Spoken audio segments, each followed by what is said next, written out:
అందరికీ మరణాత. ప్రభు యేసుక్రీస్తు ప్రభు నామములో శుభములో కలుగునుగాక. ఆమేన్. మోషే సుఖోపవాస ధ్యానములలో 5వ దిన కార్యక్రమాన్ని ప్రారంభించుకుందాం. ప్రారంభ ప్రార్థన. సర్వోన్నతుడా, మిక్కిలి కృప కలిగిన మా తండ్రి, మహోన్నతుడా, నీకు వందనములు నాయనా. గత 4 దినములు కూడా మాకు తోడుగా ఉండి, ఇదిగో నాయనా, ఆ దినములలో మోషే గారి ద్వారా ఇశ్రాయేలీలతో మాట్లాడినట్లుగా నీ పరిశుద్ధాత్మ ద్వారా మాతో మాట్లాడుచు ఉన్న కృపగలిగిన తండ్రి, మీకు స్తుతులు స్తోత్రములు నాయనా. ఇదిగో మా తండ్రి, 5వ దినమున నీ పాద సన్నిధికి మమ్మల్ని ఆకర్షించుకున్న దేవా, పగటి కాలపు పని భారమును బట్టి కలిగిన అలసటను, మనసులలో ఉన్న గందరగోళములను తొలగించి, ప్రభువా, అంటిన ప్రతి కళంకమును కూడా మీ రక్తముతో తుడిచివేసి, దేవా, నీ పరిశుద్ధాత్మ ద్వారా మమ్మల్ని వెలిగించమో, మాకు మనోనిదానము దయచేయమో, నీ మీద ఆనుకొనగలిగిన నీ వాక్యమును గ్రహించగలిగిన జ్ఞాన వెలిగింపు మాకు అనుగ్రహించుమో, నీ వాక్యమునకు లోబడగలిగిన సిద్ధబాటు గల మనస్సును మాకు అనుగ్రహించమని ప్రార్థన చేస్తున్నాం. సాతాను కార్యములు లయపరచండి. పరిశుద్ధాత్మ దేవా, ఇదిగో నీ యొక్క ఆశీర్వాదము, నీ అభిషేకము, నీ వాక్యములో ఉన్న బలము ఏకీభవించిన నీ సంఘము సంపూర్ణంగా పొందుకొనున్నట్లు ఈ 5వ దిన కార్యక్రమాన్ని దీవించి, అయ్యా, నీకు మహిమయు ఏకీభవించిన సంఘం అంతటికి మేలుకరంగా దీవెనకరముగా మీరే జరిగించమని యేసుక్రీస్తు నామమున ప్రార్థించి వేడుకొనొచ్చు ఉన్నాము తండ్రి. ఆమేన్. తెలుగు క్రైస్తవ కీర్తన పుస్తకంలో నుంచి 10వ పాట పాడుకుందాం. 10వ పాట పాడుకుందాం. స్తుతి జేతము నీకో దేవా, స్తుతి జేతము నీకో, స్తుతి జేతము నీకో దేవా, స్తుతి జేతము నీకో. గతించిన కీడెల్లను గాన, గతించిన కీడెల్లను గాన, స్తుతి గానము చేయదమో తండ్రి, స్తుతి గానము చేయదమో తండ్రి. స్తుతి జేతము నీకు, స్తుతి జేతము నీకు. వేడుకొనక ముందే ప్రార్థన వినియోటివి దేవా, నేడును రేపును ఎల్ల పొడసమ, నేడును రేపును ఎల్ల పొడసమ కోడును స్తుతి గానముని కిలలో, సమకోడును స్తుతి గానము. స్తుతి జేతము నీకు దేవా, స్తుతి జేతము నీకు. మనసును నాలుకయో నీకో అనుదిన స్తుతి జయ. జనక కుమారాత్మలకు స్తోత్రము, జనక కుమారాత్మలకు ఘనతయు మహిమయు కలుగునుగాక, ఘనతయు మహిమయు కలుగునుగాక. స్తుతి జేతుము నీకు దేవా, స్తుతి జేతుము నీకు. అలాగే 63వ పాటలో తెలుగు క్రైస్తవ కీర్తనలో నుంచి 63వ పాట సాంగ్ నెంబర్ 63లో పల్లవి పాడుకొని 6వ వచనము, 8, 9 వచనములు పాడుకుందాం. 63వ పాటలో 6వ వచనము, 8వ వచనము, 9వ వచనము పాడుకుందాం. మానవుడు శ్రమను పొందక దైవా, మానవుడెటు కాగలడు, కానకపడిన వానిని దైవా, కానకపడిన వానిని దైవా, మానవునిగా చేయంగా, శ్రమలో పరమా శ్రమము చేసే మనవుడు శ్రమను పొందక దైవా, మానవుడెటు కాగలడు. శ్రమలుపకారం శ్రమలే హారం, శ్రమలాత్మకు శృంగారం. శ్రమలుపకారం శ్రమలే హారం, శ్రమలాత్మకు శృంగారం. శ్రమల వల్లనే సకల స్వనీతి, శ్రమల వల్లనే సకల స్వనీతి. సమసేబోవనుగాన శ్రమల యందే సంతోషించుము. మనవుడు శ్రమను పొందక దైవ మానవుడెటు కాగలడు. మహిని యేసే మహాశ్రమ పొంది మహిమకు వెళ్ళెను గాదే. మహిని యేసే మహాశ్రమ పొంది మహిమకు వెళ్ళెను గాదే. మహిమ కోరని మనుజుడెవడు, మహిమ కోరని మనుజుడెవడు. మర్యాదగనెవడిచు శ్రమలు లేక స్వర్గము లేదు. మనవుడు శ్రమను పొందక దైవ మానవుడెటు కాగలడు. శ్రమల మార్గమే విమల మార్గము, శ్రమ భక్తునికా శ్రమము. శ్రమల మార్గమే విమల మార్గము, శ్రమ భక్తునికా శ్రమము. శ్రమలే సంపూర్ణమగు దైవ, శ్రమలే సంపూర్ణమగు దైవ. మానవునిగా జేయుగదా కాంతి శాంతి గలుగు, కాంతి వెలుగు.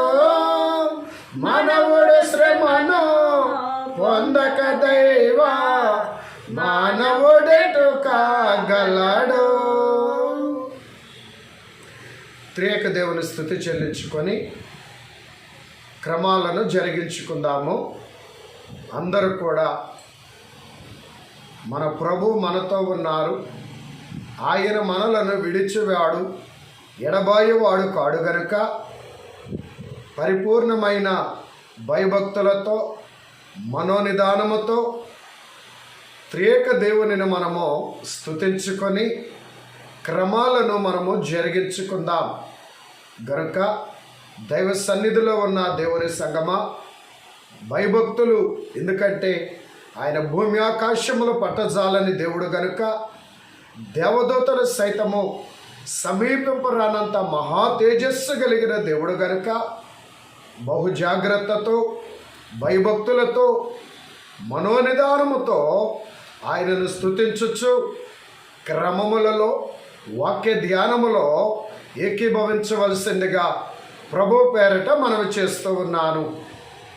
కళ్ళు మూసుకొని ప్రభువును తలంచుకుంటూ నాతో ఏకీభవించండి. తండ్రికిని కుమారునికిని పరిశుద్ధాత్మకును ఆది యందును ఇప్పుడును ఎల్లప్పుడును యుగ యుగములందు ఉండునట్లుగా మహిమ మహామహిమ ఘనత కీర్తి ప్రభావములు ఆయనకు చెల్లును గాక.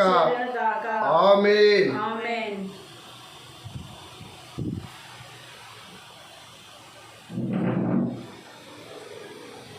క్రమాలు జరిగించుకుందాము. అందరూ నాతో ఏకీభవించండి. దైవ లక్షణములు స్థుతులు. సర్వశక్తి గల తండ్రి, సర్వశక్తి గల తండ్రి, నీవు సమస్తము చేయగలవు, నువ్వు సమస్తము చేయగలవు, కానీ పాపము చేయలేవు. పాపము చేయలేవు. మా విషయంలో కష్టమైన పని అయినను అసాధ్యమైన పని అయినను చేయగలవు. మా కోరికలను నెరవేర్చగల శక్తి గలవాడు. మేము పడిపోయి మమ్మల్ని లేపమని అని అడిగిన ఎడల లేవనెత్తగల శక్తిమంతుడవైన నీకు వందనములు. ఆమేన్.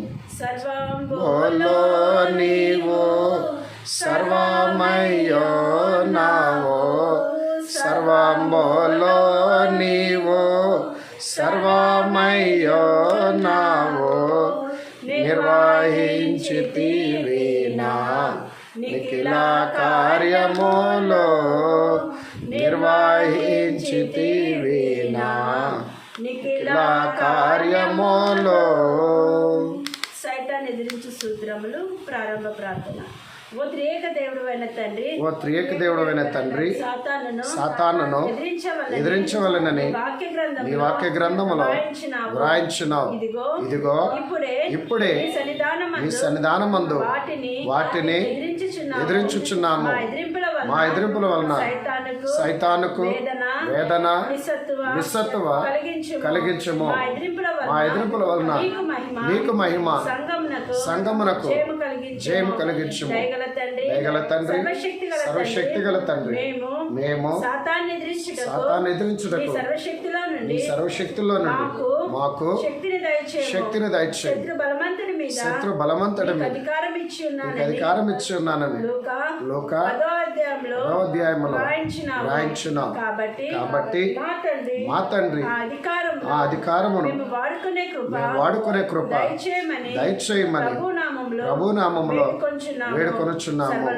సర్వలోకమును సృష్టించిన సృష్టికర్త తండ్రి యొక్క నామములో సర్వలోకమును రక్షించిన రక్షణకర్త అయిన యేసు ప్రభు యొక్క నామములో సర్వలోకమును ఆదరించుచు ఆయుధపరచుచు పరిశుద్ధాత్మ తండ్రి యొక్క నామములో ఏక దేవుని నామములో గాలిలోకములో బంధకములలో ఉన్న ఓ సాతాన అనుచరులారా, దురాత్మలారా, దురాత్మల సమూహములారా, దయ్యములారా, భూతములారా, చాచములారా, మిమ్ములను ఎదిరించుచు గద్దించుచున్నాం గనుక మా ఎదిరింపులు గద్దింపులు జాగ్రత్తగా ఆలకించుమని త్రియేక దేవుని నామములో మీకు ఆజ్ఞాపించుచున్నాము. ఓ సృష్టికర్తమైన తండ్రి, మేము ఒక్క భూతమును ఎదిరించినప్పుడు వాడి సైన్యమంతటిని ఎదిరించినట్లే మా ఎదిరింపులు వాడి సైన్యమంతటికి చెందును. అతన్ని సైన్యమంతటిని ఎదిరించి గెలుచుటకు నీ సైన్యమును పరలోకపు దూతలను భక్తులను విశ్వాసులను మాకు సహాయముగా దయచేయము. నీవే మా పక్షముగా సైతానుతో యుద్ధము చేయమని వేడుకొనుచున్నాము. ఆమేన్. సాతాను సర్పమా, సర్వ కార్యములందు శ్రమలతో కూడిన చావు నీకు. నరులను బాధించినప్పుడల్లా వ్రాతలో పడిన శిక్షలపై పడును నీకు. యూఫ్రటీస్ నది వద్ద ఉన్న భూతాలకు కలిగిన దుర్గతి కలుగు నీకు. విజ్ఞప్తి పత్రిక వెల్లడించక ముందే కంపము భీతియు కలుగు నీకు. ఏడెస్ అనే మాట తలనొప్పి హింస నీకు. హర్మగెద్దోను యుద్ధము హడలు నీకు. కడుతరుగని గొయ్యే మొట్టి కాయ నీకు. అగ్నిగుండ మనంత నిరాశ నీకు. సైతాను క్రియలకు సర్వనాశనమో నీ తలంపులకెల్లా నెరవేర్పో నిజమో. నీ తలంపులకెల్లా నెరవేర్పో నిజమో.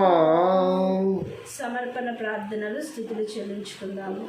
జీవమైన దేవా, నాలోని జీవము నా బలహీనతను బట్టి నిర్జీవ స్థితిలోనికి వచ్చుచున్నప్పుడు మరలా నాలో నూతన జీవము దారపోయిదువు గనుక నీకు నిత్య జీవ స్తోత్రములు. శక్తిమంతుడు నా విషయంలో ఎంత గొప్ప కష్టమైన పని అయినను అసాధ్యమైన పని అయినను చేయగలవు గనుక నీకు నా శక్తి కొలది వందనములు. ఆమేన్. तनुवो नादिदि गो गई కొనమియో ప్రభువాని పనికి ప్రతిష్ఠింపమే దినములు క్షణములు దేశే కొనియవి నీదు వినుతేన్ ప్రవహింపజే యను శక్తి నియమే తనువు నాదిది గోగై కొనుమియో ప్రభువాని పనికి ప్రతిష్ఠింపుమి.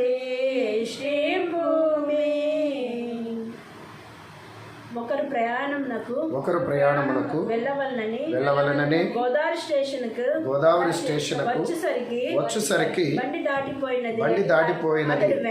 అతడు వెంటనే తెలివితేటలు కలిగి రాజమండ్రి స్టేషన్ లో బండి అరగంట ఆగునని తెలుసుకొని వెంటనే రిక్షా కట్టించుకొని గబగబ పరిగెత్తించి స్టేషన్ చేరెను. వెంటనే టికెట్ కొని బండిలో ప్రవేశించినాడు. అలాగే మనమును తెలివితేటలు ఉపయోగించుకొని గబగబా పనులు చేసుకొని రాకడకు సిద్ధపడవలెను. ఒకవేళ వెనుకబడినను ఏదో ఒక విధముగా అందుకొనవలెను. ప్రయాణికుని వలె తెలివితేటలు ఉపయోగించి రాకడలో పాల్గొని కృప దయచేదువని నమ్మి నీకు స్తోత్రములు చెల్లించుచున్నాము. ఆమేన్. జనక సుతాత్మలకు స్తుతులు సంగమము వల్ల భువిని మనసున స్తుతి కార్యము తప్ప మరి మనసున స్తుతి కార్యము తప్ప మరి పని ఏమో నది భక్త జనాలికి పని ఏమో నది భక్త జనాలికి త్వరగా రానున్నా యేసు త్వరగానే రమ్మో తండ్రి. మహోన్నతుడవును మహాపరిశుద్ధుడైన మా తండ్రి, యుగ యుగములు సజీవుడమైన మా దేవ, నీకు వందనములు నాయన. ఆ దినములలో నీ జనాంగమును దర్శించుటకు నాయన మధ్య మోషే గారు ఉంటున్నారు. నేటి దినములలో నీవే స్వయముగా మమ్మను దర్శించి మాతో మాట్లాడుటకు ఆశ కలిగిన తండ్రి, మీకు వందనములు. అందరికీ కనబడతాను, అందరితో మాట్లాడుతున్ననుటే ఈ మిషన్ విశ్వాసము అన్నట్లుగా అందరికీ కనబడి అందరితో మాట్లాడవలెనని నీ హృదయ వాంఛను బట్టి స్తోత్రములు నాయన. ఇదిగో ఈ దినమున నీ వాక్యమును ధ్యానించి వాక్యము ద్వారా అయ్యా ఇదిగో నీ యొక్క స్వరమును నాయన, నీ యొక్క హృదయమును, నీ హృదయ ఉద్దేశ్యమును తెలుసుకొని అనుభవించి ఆనందించుటకు ఇదిగో నీవు నీ సన్నిధికి ఆకర్షించుకున్న నీ సంఘమును బట్టి స్తోత్రములయ్యా. ఏకీభవించిన నీ బిడలను ఆశీర్వదించుము రాజా. అయ్యా నీ వాక్కు చేత ఇదిగో నీ వాక్యమనే ఉదకమే మమ్మల్ని శుద్ధి చేస్తుంది. నీ వాక్యమే మమ్మల్ని క్రమపరుస్తుంది. నీ వాక్యమే సరైన దారిలో మమ్మల్ని నడిపిస్తుంది. నీ వాక్యమే మమ్మల్ని బలపరుస్తుంది. నీ వాక్యమే మమ్మల్ని ఆదరిస్తుంది. నీ వాక్యమే మా కృంగుదల నుంచి మాకు విడుదల దయచేస్తుంది. నీ వాక్యమే మా శరీరాత్మీయ జీవితాలకు, మా కుటుంబ సంఘ జీవితాలకు అయ్యా ఆధారము నీ వాక్యమే తండ్రి. గనుక అయ్యా ఆ నీ వాక్కు చేత ఇది నీ వాక్కు కొరకు ఆశతో ఏకీభవించిన నీ బిడలను కనికరించి నీ బిడల హృదయములు సంతోషముతో బలముతో నింపబడినట్లుగా నీ యొక్క శ్రేష్టమైన వాక్కులను నీ ఆత్మ ద్వారా నీవే అందించమని ప్రార్థన చేస్తూ ఈ 5వ అధ్యాయములో ఉన్న విషయములను మీరే మాకు బోధించి మహిమ పొందమని అడుగుచ్చు. యేసు క్రీస్తు నామమున మా మంచి బోధకుడైన యేసు క్రీస్తు నామమున ప్రార్థించుచున్నాము తండ్రి. ఆమేన్.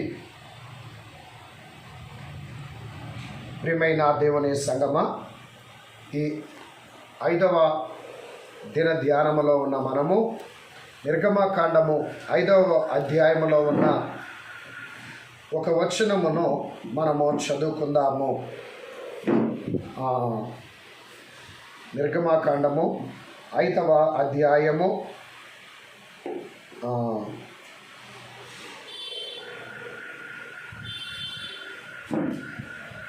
21వ వచనము చదువుకుందాం.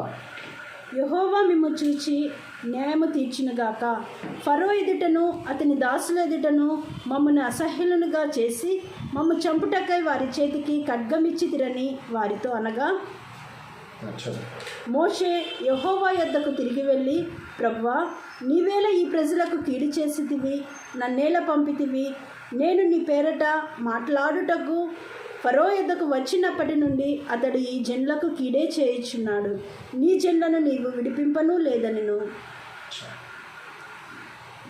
మన ప్రభువును రక్షకుడునైన శిలువనాథుడైన యేసు క్రీస్తు ప్రభుని నామములో కృపా సమాధానములు మీ అందరికీ మెండుగా కలుగునుగాక. ఆమేన్. ప్రియమైనటువంటి దేవుని సంగమా, ఈ నిర్గమకాండములో ఉన్న విషయములన్నీ కూడా ప్రభుని యొక్క కనుసన్నల్లో జరిగినట్లుగా మనం చూస్తూ ఉన్నాం. ఆయనే జరిగించినట్లుగా మనం నమ్మవలసిన వారమై ఉన్నాం. అంతేగాక బహిరంగంగా మోషే గారు కనబడుతున్న సమస్త కార్యములకు, మోషే గారు మాట్లాడుతున్న ప్రతి మాటకు, ఆయన చేస్తూ ఉన్న ప్రతి పనికి, ఆయన వేస్తున్న ప్రతి అడుగునకు వెనుక మన ప్రభువును రక్షకుడనైన త్రియేక దేవుడు ఉన్నాడని మనము గ్రహించవలసిన వారమై ఉన్నాము. గనుక మరి సమస్తములో ఉన్నటువంటి ఆయనే జరిగిస్తూ ఉన్నారు కార్యక్రమాలన్నీ. ఈ దినమున మనం గమనించినప్పుడు మరి మోషే గారు మరి వారి అన్న అయినటువంటి అహరోను గారు, మరి వారితో పాటు కొంతమంది ఇశ్రాయేలు పెద్దలు, మరి వీరు ఫరో యొద్దకు వెళ్ళి ఫరోతో మాట్లాడినప్పుడు ఫరో అహంకారము కనబరిచిన వాడై ఉన్నాడు. ఆయన మాట విని పంపుటకు యెహోవా ఎవడు, ఆయనని నెరుగను అని మాట్లాడుతూ ఉన్నాడు ఫరో. అయితే మరి అప్పటి నుంచి కూడా ఇశ్రాయేలీలైన వారికి మోషే అహరోనులు ఫరోను దర్శించినప్పటి నుంచి కూడా ఇశ్రాయేలీలైనటువంటి వారికి శ్రమ అధికమగుచున్నట్లుగా మనం చూస్తూ ఉన్నాము. శ్రమ అధికమగునట్లుగా చూస్తూ ఉన్నాం. అంతవరకు మరి మొదటి అధ్యాయంలో చూసినప్పుడు యోసేపును ఎరుగనటువంటి క్రొత్త ఫరో రాజు వచ్చినప్పుడు ఇశ్రాయేలీలకు శ్రమలు మొదలైనాయి. అంతేగాక మరి ఇశ్రాయేలీల బిడ్డలైన వారికి, మగబిడ్డలైన వారికి మరణము అనే శ్రమ మొదలైంది. అయితే మోషే అహరోను ఫరో గారిని కలిసినప్పటి నుంచి ఆ శ్రమ తీవ్రత ఇంకా పెరిగింది. అంటే మూలిగే నక్క మీద తాటికాయ పడినట్లుగా ఆల్రెడీ శ్రమ పెరిగింది. యోసేపు ఎరుగనటువంటి ఫరో రాజు వచ్చి ఆ ఫరో రాజు ఐగుప్తీయులు కలిసి కుయుక్తితో ఇశ్రాయేలుని శ్రమ పెడుతున్నారు. అయితే మోషే అహరోన్లు ఫరో దగ్గరికి వెళ్ళిన దగ్గర నుంచి వారి శ్రమ ఇంకా రెట్టింపైంది. అనగా వారు తయారు చేయవలసిన ఇటుకలో ఇంతవరకు శ్రమ ఉన్నా ఆ పని చేయడానికి, ఆ ఇటుకలు చేయడానికి కావలసినటువంటి ఆ యొక్క వస్తువులు ఐగుప్తు వారు ఇచ్చేవారు, రాజుగారి దగ్గర నుంచి వచ్చాయి. అయితే ఇప్పుడు వాళ్ళు ఇవ్వవలసిన ముడి సరుకు కూడా ఇవ్వకుండా, ముడి సరుకు మీరే తెచ్చుకోవాలి, ఇటుకలు మీరే తయారు చేయాలి, మీరే సరుకు తెచ్చుకోవాలి, మీరే చేయాలి. కానీ మేము సరుకిచ్చినప్పుడు, మీరు ఇటుకలు చేసినప్పుడు ఎన్ని ఇటుకలు చేసేవాళ్ళో ఇప్పుడు మీరే సరుకు తెచ్చుకున్న ఇటుకలు లెక్క తగ్గకుండా అదే విధంగా పని చేయాలి, అదే లెక్క పూర్తవ్వాలి అన్నట్లుగా వారి శ్రమ అధికమైనది. అయితే ఎప్పుడైతే శ్రమ అనేది వారికి అధికమైనదో వారి సంతోషము, ఇశ్రాయేలీయుల యొక్క సంతోషము కాస్త మరలా దుఃఖముగా, విచారంగా మారిపోయింది. 4వ అధ్యాయం చివరిలో చూచినప్పుడు యెహోవా వారిని దర్శించాడు అన్న సంగతి వారు విని ఎంతగానో వారు సంతోషించి తల వంచి నమస్కారం చేసినట్లుగా 4వ అధ్యాయం చివరి వచనంలో మనం చూడవచ్చు. యెహోవా ఇశ్రాయేళ్లను చూడవచ్చి తమ బాధను కనిపెట్టినని మాట జనులు విని తల వంచుకొని నమస్కారము చేసిరి. చూడండి, వారు సంతోషించి తల వంచి నమస్కారం చేశారు. అయితే మోషే ఆరోను ఫరో దగ్గరికి వెళ్ళిన దగ్గర నుంచి ఆ శ్రమ ఇంకా అధికమయ్యింది. అంతేకాక వీరి మీద, ఈ పనిచేసే ఇశ్రాయేలీల మీద ఫరో కొంతమంది సూపర్వైజర్స్ని ఏర్పాటు చేశారు. ఆ సూపర్వైజర్స్ ఏం చేస్తున్నారంటే వీళ్ళ చేత కష్టమైన పని చేయించడమే కాకుండా ఇశ్రాయేలీలను కొడుతూ ఉన్నారు. ఆ కొడుతునేసరికి ఇశ్రాయేలీలు పెద్దలు ఫరో రాజు దగ్గరికి వెళ్ళి, అయ్యా ఇదిగో మేము పని చేస్తున్నాం, మీరు మాకు సరుకు ఇవ్వరు, మేమే తెచ్చుకోవాలి, దానికి తోడు ఇదిగో ఎందుకు ఐగుప్తీయులు మమ్మల్ని కొడుతున్నారు, ఎందుకు ఇలా ప్రవర్తిస్తున్నారు? ఇప్పుడు దాకా బాగానే ఉన్నారు కదా, ఏమయ్యింది ఇప్పుడు?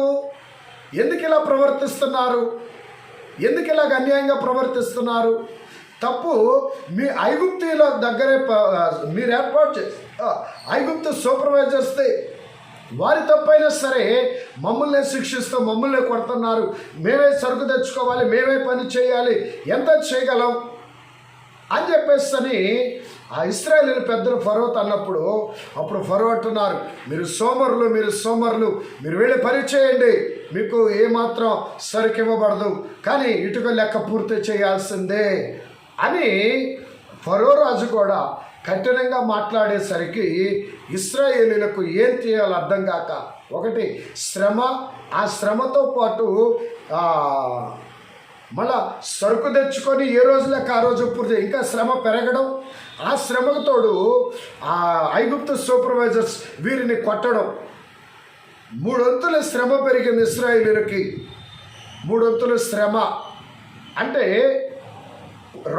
ఫరో రాజు కుయుక్తి కలిగినప్పుడు 1 వంతు శ్రమ మొదలైంది. మోషే అహరోనులు ఫరో దగ్గరికి వెళ్ళిన దగ్గర నుంచి 2 అంతల శ్రమ పెరిగింది. 2 విధములైన శ్రమ పెరిగింది. ప్రియమైన దేవుని బిడ్డలారా, గమనించండి. మోషే అహరోనులు మరి దేవునిని బట్టి వెళ్ళారు కదా, దేవుని మాటను బట్టి వెళ్ళారు కదా, దేవాది దేవుడు పంపిస్తే వెళ్ళారు కదా. మరి ప్రజలైన వారికి విడుదల రావాల్సింది పోయి, ఆ శ్రమ నుంచి విడుదల రావాల్సినది పోయి, శ్రమ 2 విధాల శ్రమ 2 అంతలుగా పెరిగినట్లుగా మనం చూస్తూ ఉన్నాం. ఎందుకు ఇలాగా? దేవుడు పంపినప్పుడు విడుదల రావాలి కదా, గొప్ప కార్యం జరగాలి కదా, కానీ శ్రమ ఎందుకు పెరుగుతుంది అని ఆలోచన చేసినప్పుడు, ప్రియమైన దేవుని బిడ్డలారా, అక్కడ వారిది, ఇక్కడ మనకి అవసరమైన అనేక సంగతులు మనం ధ్యానం చేసుకోవలసిన వారమై ఉన్నాం. ఎందుకంటే మనం కూడా ఒక్కొక్కసారి ప్రార్థనలో, దేవునిలో, వాక్యములో బలంగా ఎదిగేటప్పుడు ఎటువైపు నుంచి శ్రమ వస్తుందో, ఎటువైపు నుంచి శోధన వస్తుందో మనకే తెలియదు. గనుక మనకు కూడా ఏంటంటే, మేము ప్రార్థనలో బలంగా ఎదిగే కొలది శ్రమలు ఎదుగుతున్నాయి, శోధనలు వస్తూ ఉన్నాయి, ఇబ్బందులు వస్తూ ఉన్నాయి అనే ఆలోచన కలిగి, ఈ ఆలోచన ముదిరి ప్రార్థనలో లేనప్పుడు కంటే ప్రార్థనలో ఎదుగుతున్న కొలదే ఏంటి శ్రమలు వస్తున్నాయి, ఒకదాని ఉంటే ఒకటి శ్రమలు వస్తున్నాయి అని ఈ ఆలోచన దుష్టుడు కలిగిస్తాడండి. ప్రార్థనలో లేనప్పుడే బాగున్నామే, ప్రార్థనలు ఎదిగే కొలది ఏంటి ఇన్ని శ్రమలు వస్తున్నాయి అనే ఆలోచన దుష్టుడు కలిగిస్తాడు. ప్రియమైన దేవుని బిడ్డలారా, ఇక్కడ మనం గమనించినప్పుడు విశ్వాస యొక్క జీవితంలో శ్రమ కూడా మేలుకరమైనదే. విశ్వాస యొక్క జీవితంలో శ్రమ కూడా మేలుకరమైనదే. ఎందుకు మేలుకరమైనది అనగా, ప్రియమైన దేవుని బిడ్డలారా గమనించండి, ఇశ్రాయేలీలైన వారికి ఫరో రాజు కుయుక్తిని ప్రదర్శించి ఇశ్రాయేలీలను బాధ పెడుతున్నప్పుడు ఆ శ్రమ, ఇశ్రాయేలీలకి శ్రమ వచ్చింది. కానీ ఆ శ్రమలో వారు అణిచివేయబడలేదు కానీ ఆ శ్రమలో వారు విస్తరిస్తూ ఉన్నారట. మొదటి అధ్యాయంలో చూడండి ఒకసారి. నిర్గమకాండం మొదటి అధ్యాయంలో మనం చూసినప్పుడు 12వ వచనం ఒకసారి చదవండి. ఆయనను ఐగుప్తీయులు వారిని శ్రమ పెట్టిన కొలది వారు విస్తరించి ప్రబలిరి గనుక వారు ఇశ్రాయేలు ఎడల అసహ్యపడిరి. చూడండి, ఐగుప్తీయులు వారిని శ్రమ పెట్టిన కొలది కూడా, ఐగుప్తీయులు ఇశ్రాయేలీలు అనబడే దేవుని జనాంగాన్ని శ్రమ పెట్టిన కొలది ఇశ్రాయేలీలు విస్తరించి ప్రబలుతున్నారు. ఏమంటే, శ్రమను బట్టి ఏం చేయబడాలా? అణిచివేయబడాలి, నష్టం ఎదుర్కోవాలి. వీరు శ్రమపడి కష్టపడి పని చేయాల్సిన పరిస్థితి వస్తుంది. వారి కష్టం పెరిగింది, ప్రయాస పడవలసినది పెరిగింది. కానీ వారికి నష్టం కలగల. అలాగే ప్రాణ నష్టం లేదు, అలాగే వారికి నష్టం లేదు. శ్రమను అనగా ఎక్కువగా కష్టపడాల్సిన పరిస్థితి వచ్చింది, నిట్టూర్పులు వచ్చినాయి. కానీ నష్టం కానీ, ఆస్తి నష్టం కానీ, ప్రాణ నష్టం కానీ వారికి కలగల. అయితే వారికి రావలసిన ప్రతిఫలం ఆగిపోయింది కానీ వీరు కలిగి ఉన్న ఆస్తి నష్టం కలగల, ప్రాణ నష్టం కలగకపోగా ఆ శ్రమలో వారు విస్తరిస్తున్నట్లుగా, ప్రబలుతున్నట్లుగా మనం చూస్తూ ఉన్నాము. కారణం ఏంటంటే ఇశ్రాయేలీలైన వారికి ఫరో ద్వారా ఆ శ్రమను దేవుడే పంపించారు.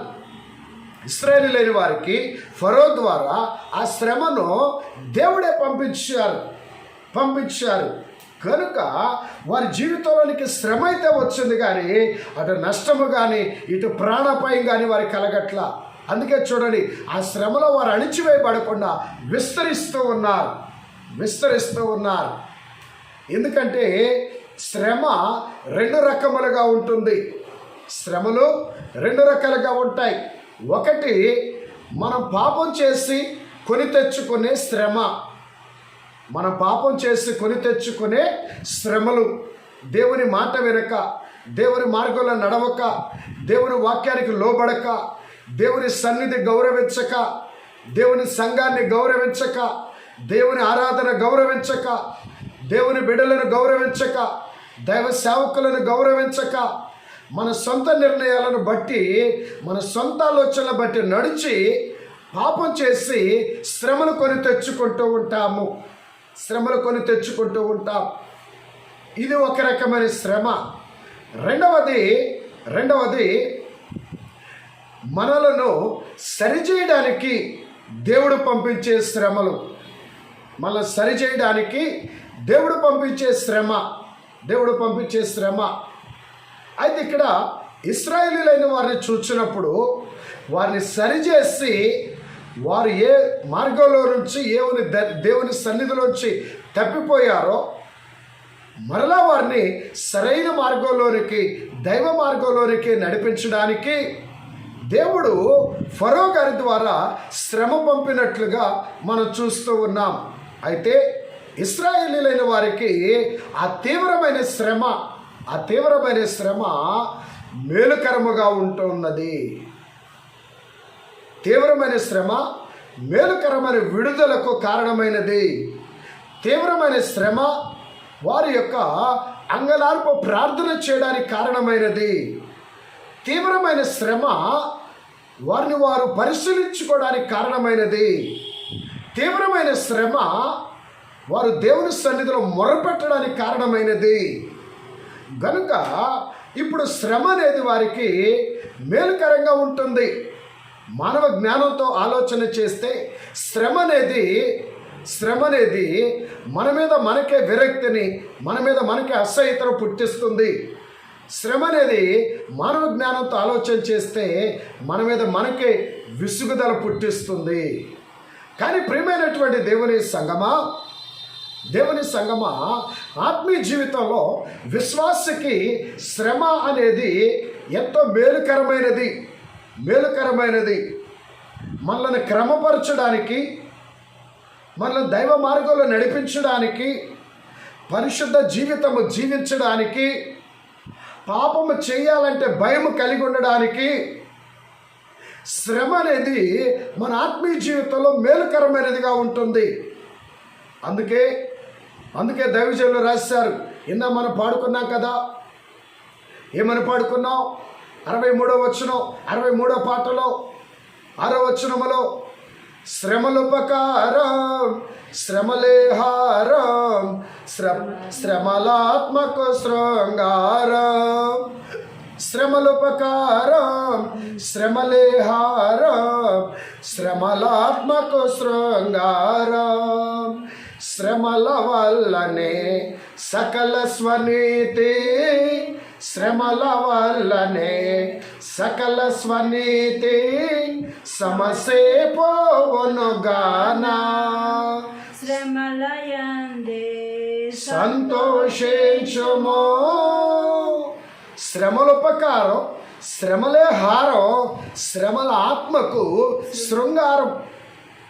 శ్రమల వల్ల సకల స్వనీతి, మన సొంత నీతి, మన సొంత ఆలోచనలు, మన సొంత జ్ఞానం, మన సొంత ప్రయోజనాలు, నేను అనే అహంకారం, నేనే కరెక్ట్, నా మాటే కరెక్ట్, నేను నడిచే మార్గమే కరెక్ట్, నేను చెప్పిందే కరెక్ట్, నేను చేసేదే కరెక్ట్ అనేటువంటి ఈ యొక్క సొంత ఆలోచనలు, స్వనీతి సంబంధమైన ఈ ఆలోచనలన్నీ కూడా సమసిపోతాయి.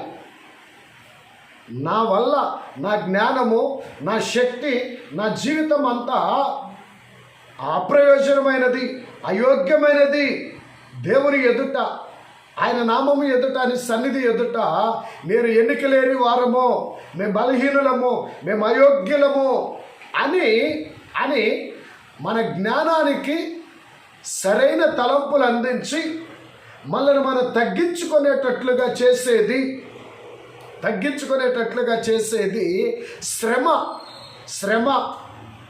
ప్రియ దేవుని సంగమా, ఇక్కడ ఒక మాట గమనించండి.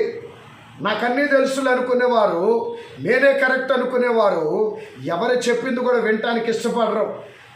వాళ్ళు చెప్పేది ఏముందలే, నాకు అన్నీ తెలుసు కదా, నా తెలియపోతే కదా అని ఈ ఆలోచన వస్తుంది.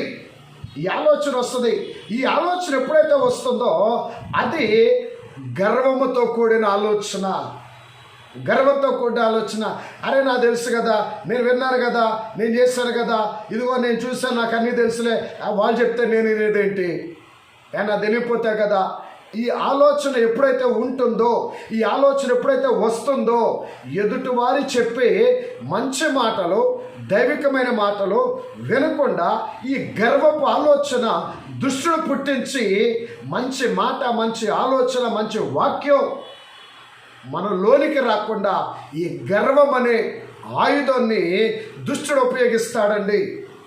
గనుక అటువంటి గర్వముతో కూడిన స్వనీతి అనేది ఎప్పుడు సమస్య పోతుందయ్యా అంటే శ్రమల వల్ల. నా ప్రయత్నం, నా ఆలోచన అంతా కూడా వ్యర్థమే.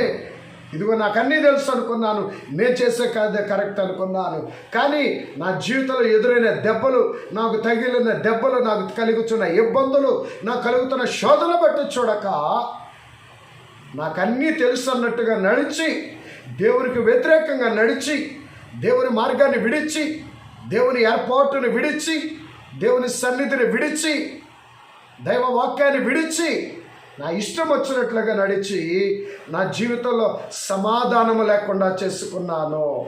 శాంతి లేకుండా చేసుకున్నాను, ఆశీర్వాదం లేకుండా చేసుకున్నాను, అభివృద్ధి లేకుండా చేసుకున్నాను అనే గ్రహింపు దేన్ని బట్టి మనకు కలుగుతుందంటే శ్రమను బట్టే. కనుక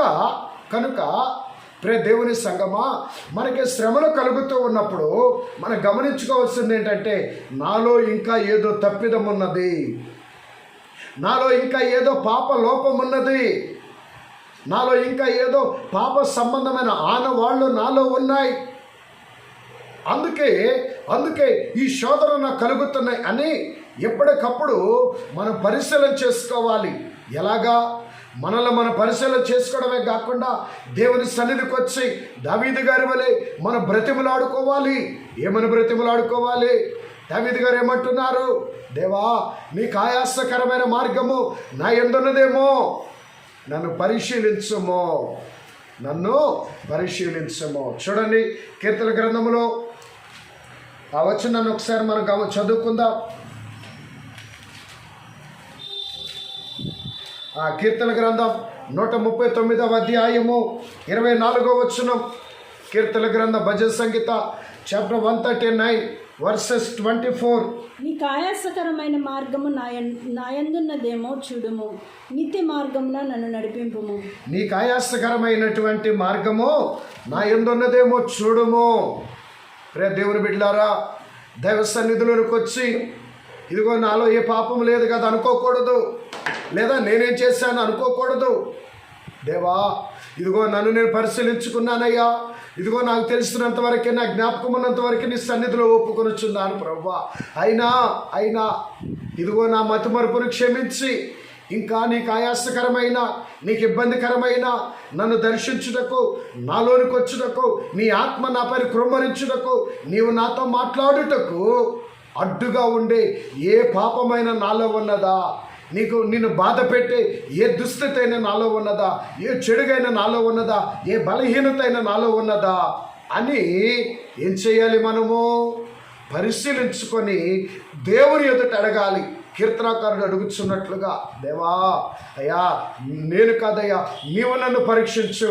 యేసయ్యా, నీవు నన్ను పరీక్షించండి అయ్యా అని దేవుని ఎదుట మనం అడగాల. ఆయన్ని, నీవు నన్ను పరీక్షించు, నీవు నన్ను పరిశోధించు, నాలో ఉన్న పాప బలహీనతలను తొలగించు అని ఎప్పుడైతే దేవుని ఎదుట మన బ్రతిమలాడుకుంటామో ప్రభు సంతోషంతో మన కనికరించి మనలో ఉన్న ప్రతి దుస్థితి, పాపపు వేరుని, నైజపు వేరుని పెరికివేసి తన రక్తముతో మన శుద్ధి చేసి మన అంతరంగాన్ని, మన జీవితాన్ని, మన తలంపులు, మన ప్రవర్తన, మన పనులు, మన ఆ జీవిత విధానం అంతటినీ కూడా త్రిత్వ దేవునికి ఇష్టమైన, దేవదూతలకు ఇష్టమైన, పరిశుద్ధులకు ఇష్టమైన పరిమళ తైలపు సువాసనగా మన జీవితాన్ని మార్చగలరు మనం అడగగలిగితే.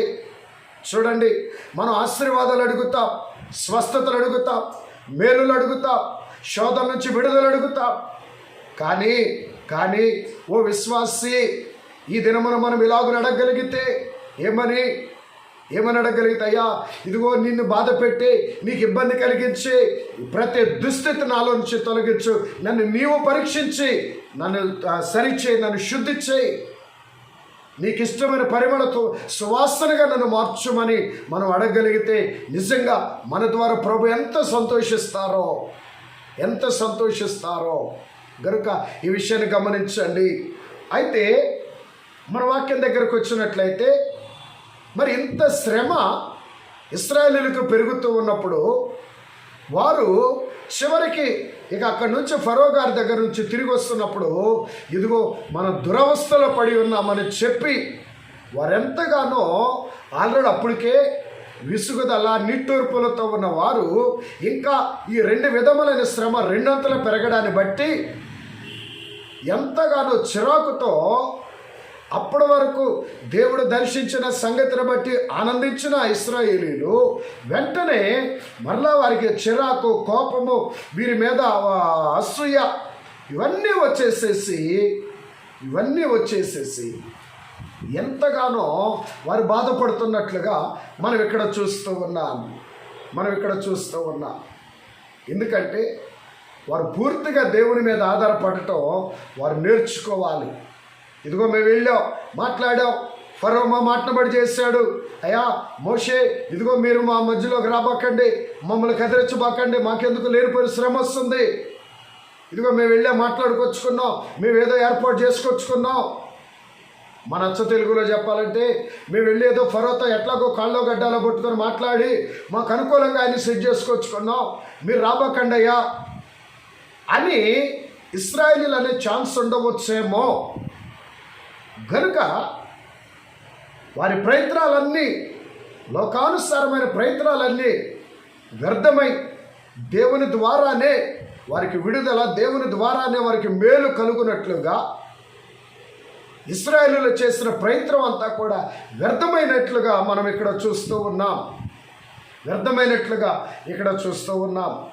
గమనించండి, ఎందుకింత శ్రమ పెరిగింది అని ఆలోచన చేస్తే, దేవుని బిడ్డలారా, శ్రమ అనేది వారిని ఇంకా నూతనపరచడానికి, ఇంకా శుద్ధి చేయడానికి, సరి చేయడానికి. ఎందుకంటే భక్తుల జీవితంలో కూడా విస్తారమైన శ్రమ. చూడండి, ఇక్కడ మనం ఒక మాట అనుకుంటాం, పెరుగుట విరుగుట కొరకు అని ఒక సామెత ఉంటుంది. పెరుగుట విరుగుట కొరకు. ఒకసారి దీన్ని బట్టి ఆలోచన చేస్తే దావీదు గారి జీవితంలో సమూయేలు వెళ్ళి దావీదు గారిని అభిషేకించిన తర్వాత అప్పటి వరకు దావీదు చక్కగా తన మందరాన్ని మేపుకుంటూ కాచుకుంటూ చక్కగా జీవిస్తూ ఉండేటువంటి వాడు. ఎప్పుడైతే దేవుడు దావీదు గారిని కోరుకొని దావీదు గారి దగ్గరికి సమూయేలు గారిని పంపి, సమూయేలు గారు ఎప్పుడైతే తైలము కొమ్ముతో తైలం పోసి సమూయేలు గారు దావీదు గారిని అభిషేకిస్తారో అప్పటి నుంచి దావీదు గారి మీదకి పరిశుద్ధాత్మ అభిషేకం కూడా వస్తుంది. పరిశుద్ధాత్మ అభిషేకం పొందుకుంటారు. ఆ తర్వాత అన్యాయంగా సౌలు గారు, అప్పుడు రాజుగా ఉన్న సౌలు దావీదు గారిని చంపడానికి చూచినప్పుడు దావీదు అరణ్యంలోనికి వెళ్ళిపోయి అక్కడ గుహలలో దాక్కుంటూ తన ప్రాణాలు కాపాడుకుంటాడు. ఇంటి దగ్గర ఉన్నప్పుడు, అభిషేకం లేనప్పుడు, పరిశుద్ధాత్మ నింపుదల లేనప్పుడు చక్కగా తన మందరం మేపుకుంటూ వాటిని కాపాడుకుంటూ హాయిగా కీర్తనలు రాసుకుంటూ దేవుని స్తుతిస్తూ చక్కగా సంతోషంగా ఆడుతూ పాడుతూ గడిపే జీవితం. మరి అభిషేకం పొందుకున్న తర్వాత, పరిశుద్ధాత్మ నింపుదల పొందుకున్న తర్వాత ఇంకా ఇశ్రాయేలీయులైన వారికి మేలు చేసి మరి శ్రమను అనుభవిస్తూ ఇంటికి, రాజ్యానికి దూరమై అరణ్యములో గుహలలో దాక్కొని తన ప్రాణాలు కాపాడుకుంటున్నాడు. ఎందుకు వచ్చింది ఇంత శ్రమ?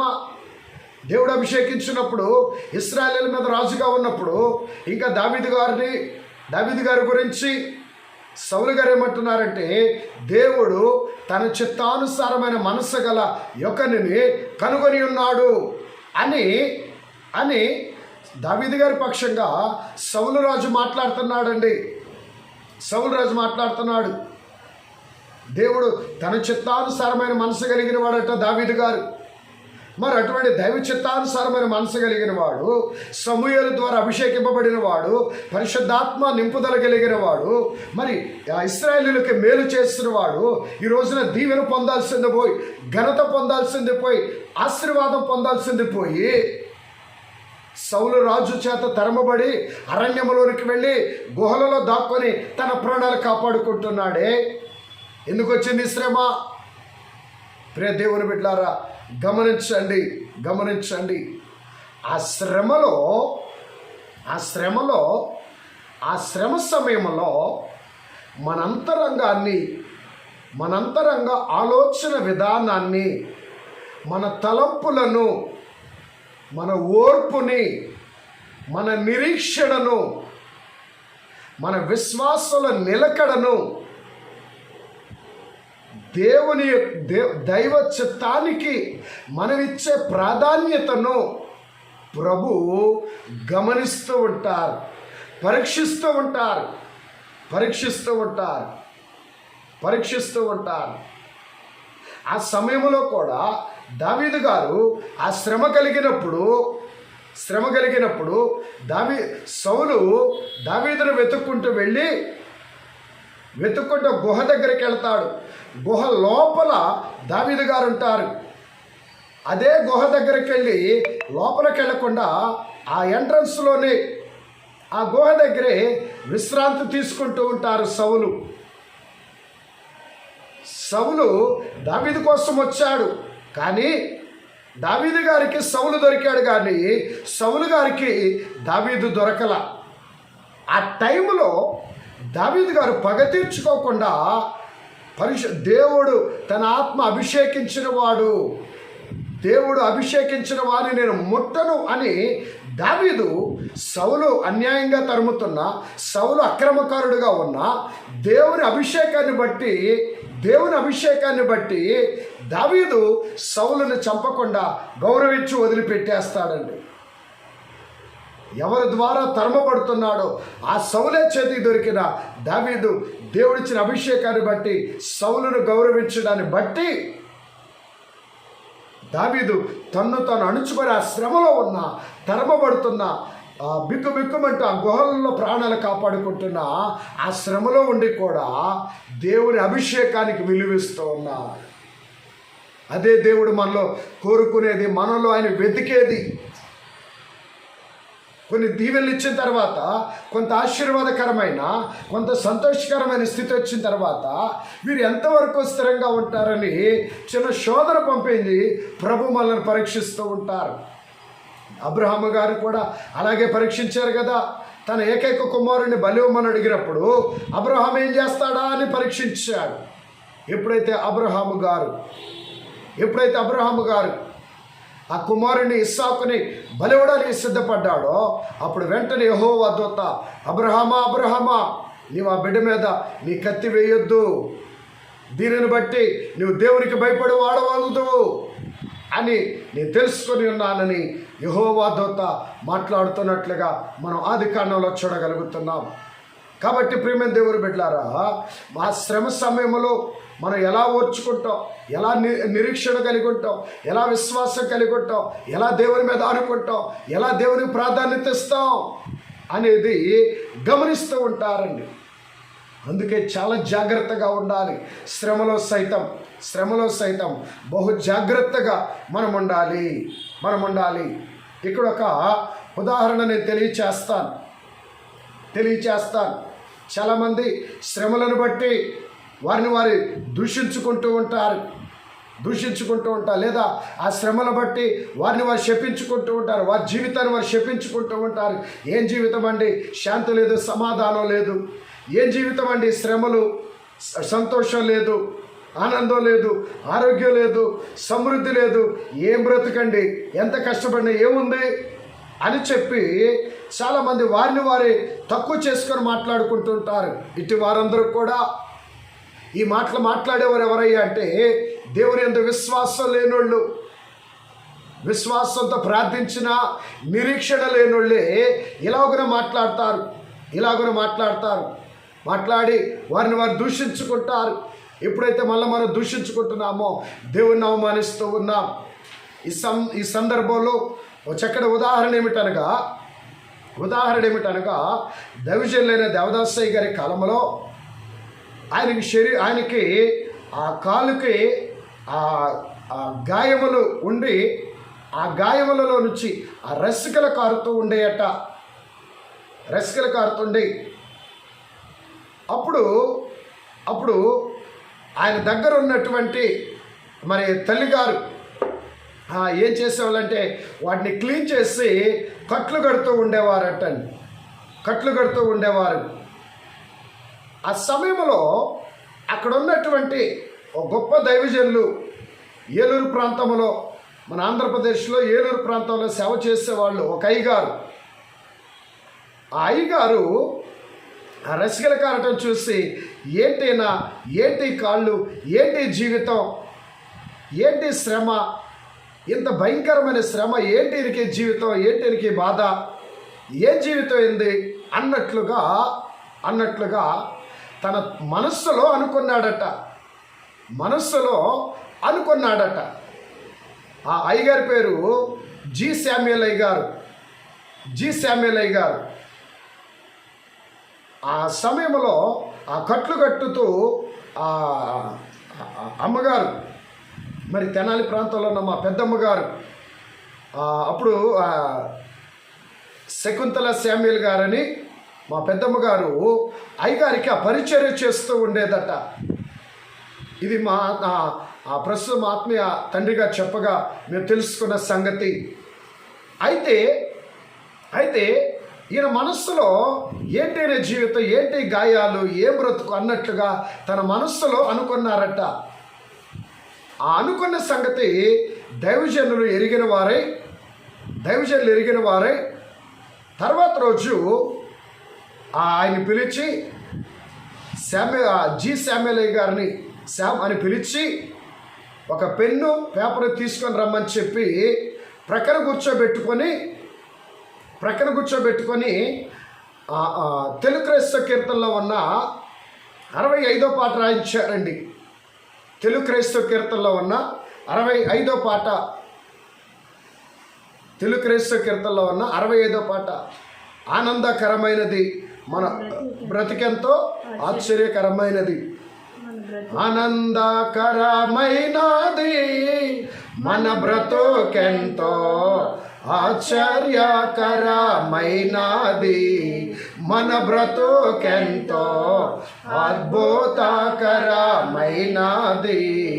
మన బ్రతుకెంతో ఉపయోగకరమైనది అని సంగతి ఎవరికి అర్థమైంది? జ్ఞాని నేత్రములకు ఆనందాన్ని ఇతర, జ్ఞాని నేత్రములకు ఆనందాన్ని ఇతర, మానవుని నేత్రాల కానోటెట్లుండోనో. ఆనందకరమైనది మన బ్రతుకెంతో ఆశ్చర్యకరమైనది, అద్భుతకరమైనది, ఉపయోగకరమైనది. ఇది ఎవరికి అర్థమవుతుంది? ఈ ఉండే శ్రమలు, ఈ లోకంలో ఉండే శ్రమలు, ఈ ఇబ్బందులు, ఈ అనారోగ్యాలు, ఈ సమస్యలు, వీటి వైపు చూస్తాం. కానీ అన్నీ ఉన్నా ఒక ప్రక్క దుష్టుల మనల్ని ఆవరించడానికి సిద్ధంగా ఉన్నా అన్నిటిని దాటుకుంటూ దేవాది దేవుడు మన ఆయుష్ను దీవిస్తున్నాడన్న సంగతి మనం గ్రహించలేకపోతున్నాం. అందుకే మన బ్రతుకెంతో ఉపయోగకరమైనదని ఎవరికి అర్థమైందంటే, జ్ఞాని నేత్రముల కానును కానీ ఇతర మానవులకి, వాక్య జ్ఞానము లేని, ఆత్మజ్ఞానము లేని మానవులకి ఏమర్థమవుద్ది? అందుకే వాక్య జ్ఞానం, ఆత్మజ్ఞానం లేని వారు దేవుని దూషిస్తూ ఉంటారు, ప్రార్థన నిర్లక్ష్యం చేస్తూ ఉంటారు, దైవ సన్నిధిని నిర్లక్ష్యం చేస్తుంటారు, వారిని వారు శపించుకుంటూ ఉంటారు. ఏం బ్రతుకని వారిని వారు తక్కువ చేస్తూ మాట్లాడుకుంటారు. కానీ ఓ విశ్వాసి, దేవుని దృష్టిలో మనం గొప్పవారము, ఘనమైన వారము. అందుకే తన ప్రాణమిచ్చి మనల్ని కొనుక్కున్నారండి. అందుకే దేవుడు తన ప్రాణమిచ్చి మనల్ని కొనుక్కున్నారు. ఎంత గొప్పవారు కాకపోతే మనమైన సొత్తు. అందుకే 72వ పాట మనోవిచారం అనే పాటలో 4వ వచనం ఉంటుంది. 72వ పాటలో మనోవిచారం అనే పాటలో 4వ వచనం, నీరసపడకము నీవే నా ఆస్తి కదా. ఏమని చక్కగా రాస్తున్నారు చూడండి. నీరసపడకము నీవే నా ఆస్తి కదా, నా రక్తముతో సంపాదించితి. ఎలా సంపాదించాడట మనల్ని? పాపములో ఉన్న శాపగ్రస్తులమైన మనల్ని, నరకప్రాయములోనికి వెళ్ళిపోవాల్సిన మనల్ని ఎలా సంపాదించుకున్నాడు ఆయన? సొమ్మిచ్చా, ఆస్తిచ్చా? ఏమిచ్చి సంపాదించుకున్నాడు? నా రక్తముతో సంపాదించానంటున్నాడు క్రీస్తు ప్రభు. తన రక్తం ఇచ్చి మనల్ని కొనుక్కున్నాడు. అందుకే నన్ను నీ ఆస్తిగా గైకొనము అంటున్నారు. కాబట్టి ప్రియమైన దేవుని సంగమా గమనించాడు. అందుకే ఎప్పుడు కూడా మళ్ళీ మనం తక్కువ చేసుకోకూడదు, దేవుని తక్కువ చేయకూడదు, ఆయన సన్నిధిని తక్కువగా చూడకూడదు, దేవుని మార్గాన్ని ఆయన వాక్యాన్ని ఎప్పుడు నిర్లక్ష్యం చేయకూడదు, ఎప్పుడు నిర్లక్ష్యం చేయకూడదు. కనుక మన బ్రతుకు ఆనందకరమైనది, ఆశ్చర్యకరమైనది ఎప్పుడంటే నీవు క్రీస్తులో సంపూర్ణంగా ఉన్నప్పుడు, క్రీస్తులో నీవు ఉన్నప్పుడు, క్రీస్తు నీలో ఉన్నప్పుడు మన జీవితం ఆనందకరమైనది.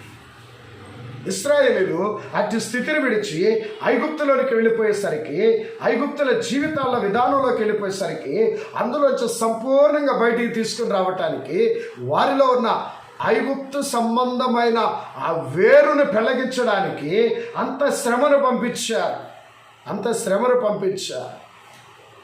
గనుక ఇప్పుడు ఆ శ్రమంతటి ద్వారా వారిని బయటికి తీసుకొని వస్తున్నాం. ఇక్కడ వారు మేము దురవస్థలో పడి ఉన్నాం అని అనుకున్నా ఆ దురవస్థలో ఉన్న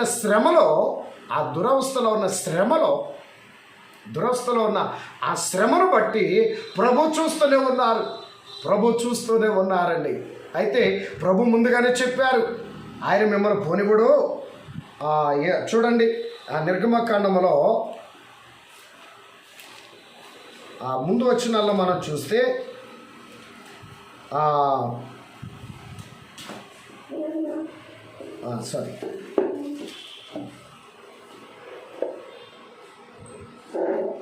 నిర్గమకాండం 3:19 నిర్గమకాండము 3:19 వచనంలో చూచినప్పుడు, ఐగుప్తు రాజు మహాబలముతో మీ మీదకి వచ్చి మిమ్మల్ని పోనీయడని నేను ఎరుగుదును.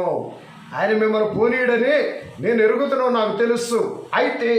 అయితే కానీ నేను నా చేయి చాపి ఐగుప్తు మధ్యను నేను చేయదలిచిన నా అద్భుతములన్నిటినీ చూపి దాన్ని పాడు చేసేదను. అడు తర్వాత అతడు మిమ్మును పంపివేయును. మోషే అహరోను వెళ్ళగానే, అయ్యా మీరు వెళ్ళగానే ఆయన పంపడు, ఇశ్రాయేలీయులు కానీ పంపడు. ఆయన తన మహాబలముతో మీ మీదకి వస్తాడు, మిమ్మల్ని బాధ పెడతాడు. అయితే నేను నా చేయి చాపి నేను చేయవలసిన అద్భుతములన్నీ చేసి ఆ దేశాన్ని పాడు చేసిన తర్వాత అతడే మిమ్మల్ని పంపివేయును అని ప్రభు ముందుగానే చెప్తున్నారు. కాకపోతే విచిత్రం ఏంటంటే, మనం ఏం చేస్తామంటే ఒక్కోసారి కొద్దిసేపు వింటాం, చిన్న శ్రమ రాగానే దేవుని మాటలన్నీ మర్చిపోతాం, వాక్యాలు మర్చిపోతాం. అందుకే శ్రమలకు, శోధనలకు దొరికిపోతాం, సాతానుకు దొరికిపోతాం. కాబట్టి ప్రియమైనటువంటి దేవుని సంగమా, ఈ సమయంలో మనం ఎప్పుడూ కూడా దేవుని వాక్యాన్ని మరవకూడదు, దేవుని వాక్యాన్ని విడవకూడదు. దేవునికి, ఆయన వాక్యానికి, ఆయన సన్నిధికి ఎప్పుడూ కూడా మనం దూరంగా ఉండకూడదు. ఆయన సన్నిధికి, ఆయన వాక్యానికి ఎప్పుడైతే దూరం అవుతామో శ్రమలకు దగ్గరైనట్టే, ఇబ్బందులకు దగ్గరైనట్టే. కనుక ఈ సంగతి మనం గ్రహించవలసిన వారమై ఉన్నాము. గనుక దావీదు గారి జీవితంలో సమూయేలు గారు వెళ్ళి అభిషేకము, ఆ తర్వాత పరిశుద్ధాత్మ అభిషేకం, ఈ రెండు జరిగినాయి. ఇశ్రాయేలు మేలు చేశాడు, అయినా శ్రమ వచ్చింది. కానీ ఆ శ్రమలో ఆయన యొక్క భక్తి జీవితాన్ని బట్టి దేవుడు ఆ శ్రమ ద్వారా దావీదు గారిని ఇంకా బలపరిచి యూదులందరికీ, ఇశ్రాయేలీలందరికీ రాజుగా దేవుడు అభిషేకించాడని. ఎక్కడో శ్రమలు అనుభవిస్తూ ప్రాణాలు గుహలో ఉండి ప్రాణాలు కాపాడుకుంటున్న ఆయన ఇశ్రాయేలీల రాజ్య సింహాసనం మీద కూర్చున్నట్లుగా మనం చూస్తూ ఉన్నాం. అలాగే ఇంత శ్రమలో విసుగుదలైనప్పటికీ కూడా దేవుడు తాము చేయదలిచిన కార్యాలన్నీ జరిగించి ఇశ్రాయేలు బయటికి తీసుకొని వచ్చి ఆ ఇశ్రాయేలీలలో నుంచే యాజకులను, ప్రవక్తలను, రాజులను, సైన్యాధిపతులను దేవుడు ఏర్పాటు చేసుకోలేదా? కనుక దేవుని యొక్క ఆలోచన శ్రేష్టమైనది, మనకి మేలుకరమైనది. అది ఒకసారి మనకి శ్రమ అనిపించినా ఆ శ్రమలో సైతము ఓర్పుతో ప్రభువు నందు నిరీక్షణ కలిగి ఉన్నప్పుడు నీ శ్రమను ఆశీర్వాదంగా మారుస్తారు ఆయన. నీ శ్రమను ఆశీర్వాదంగా మారుస్తారు, నీ శ్రమను దీవెనగా మారుస్తారు. ఆ శ్రమలో ఓర్పు కలిగి ప్రభు మీద అనుకోగలిగితే నీ శ్రమను ఆశీర్వాదంగా మారుస్తారు, నీ ఆపదలు సంపదలుగా మారుస్తారు. కాబట్టి నీ ఇబ్బందులు సమృద్ధిగా మారుస్తారు. ఆయన ఆ శ్రమలో ఓర్పుతో ప్రభు మీద అనుకోగలిగితే, ప్రభు వైపు చూచి దేవా నీకే మహిమ కలుగును గాక అని అనగలిగితే ఈ గొప్ప ఆ శ్రమను నీకు మేలుకరంగా మార్చగలరు. కాబట్టి ప్రియమైన దేవుని బిడ్డలారా, అక్కడ ఫరో గారిలో ఉన్న గర్వం, ఆ ఫరోలో ఉన్న గర్వం, ఐగుప్తీయులలో ఉన్న మూర్ఖత్వం, అవన్నీ కూడా తర్వాత దినాలలో వారికి తీవ్రమైన శ్రమలకు, దేశం నాశనమొకటకు, ఐగుప్తు ఎర్ర సముద్రములో మునిగిపోవటానికి కారణమైంది. ఫరోలో ఉన్న మూర్ఖత్వం, గర్వం, ఐగుప్తీయులలో ఉన్న గర్వం, వారిలో ఉన్న అజ్ఞానం, వారి యొక్క కుయుక్తులు, ఇవన్నీ దేనికి కారణమయ్యాయి అంటే వారి జీవితాలు నాశనం అయిపోవటానికి, వారి జ్యేష్ఠ సంతానం చనిపోవడానికి, వారి దేశం పాడైపోవటానికి, ఎర్ర సముద్రం మునిగిపోవటానికి కారణమైంది వారు కలిగి ఉన్న గర్వం, మూర్ఖత్వం.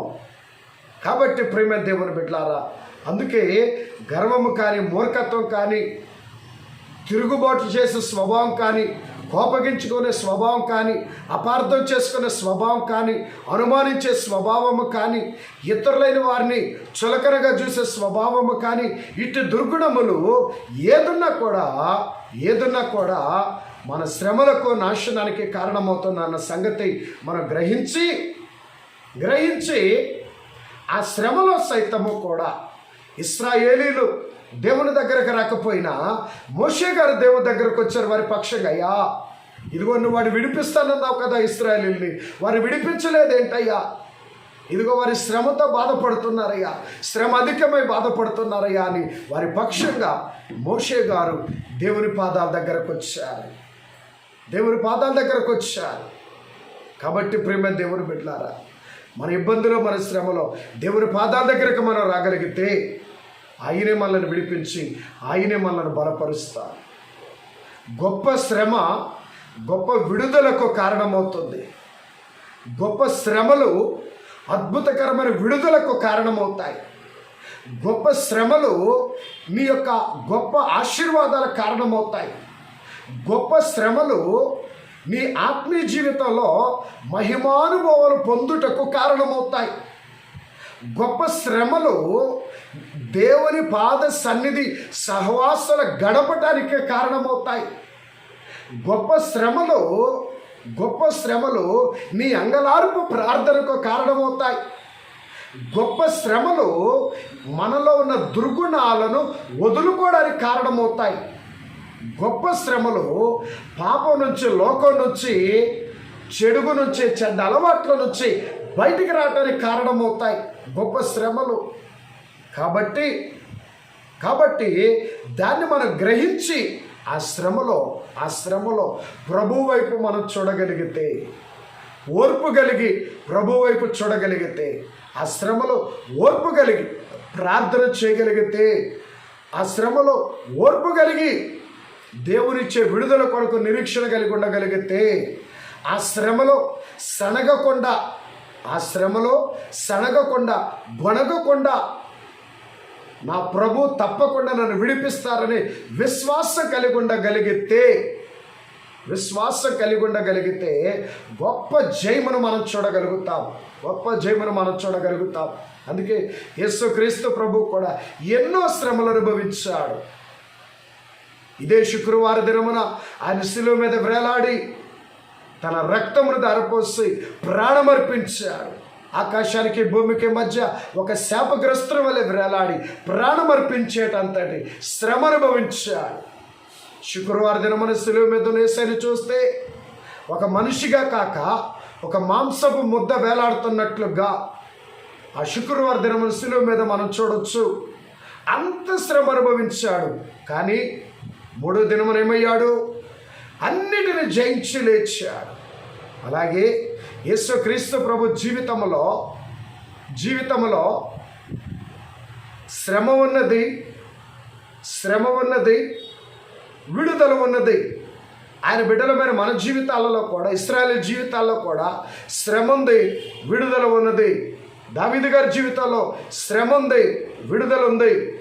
అబ్రహాము గారి జీవితంలో శ్రమ ఉంది, విడుదల ఉంది.